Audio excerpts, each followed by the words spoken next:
ማሪኻትኒ ተባሃጊት ማዓንጣ ቁጥር 8 ልበይ በዓኽተ ዘመተን ልዕሊ ኣነስ ንዓኽ ጠሚተን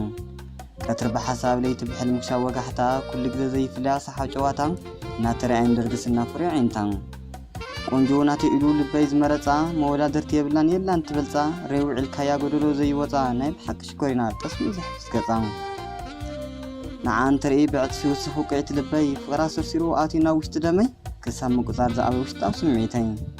ካልእ ነገር ከይሓስብ ቆሊፋትኒ ፍቕረ ክለጊስ ክንደው መፍትሓብኒ ኩሉ ነገር ክንዲዩ ማሪኹኒ ኣነ ብዘይ ንዓኹምና እንታይ የለኒ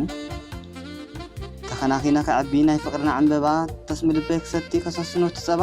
ንዓኽ ንኽረክብ የለን ዘይሰግሮ ሩባ ሰዓታት ምስ መዓልትና ተደመረ ብሰንኪ ኸፈሊጦዮ ናይ ዓለምቲ ዝኸበረ ግዘ ዘየጥፎ ብምሁራን ዝተመስከረ ምቁር ስቓይ ዝፈልጦ ስለከ ዘፍቀረ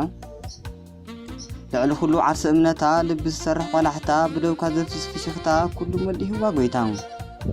መላእ ሰውነት የፍዚዛ ተሳቐኒ ብናይ ፈራቐንዛ ካብ ኣንደበታ ብተውፆላዛ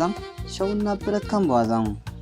እንትንራኸብ ብናይ ፈሪ ቆፀራ ክተዋግዐና ኸላ ክሳዳ ዚራ ነስነስና ብረት ፀጉራ ልቢ ሕጉስ ይብል ማራ ብትፍሪ ዓይኒ ቆላሓንቲ ትብለኒ ብትጉራማይለ ዝመስል ስኒ ክምስምስ እንትትብለኒ ዘሰርሖን ዝብለኒ ዝጠፈኒ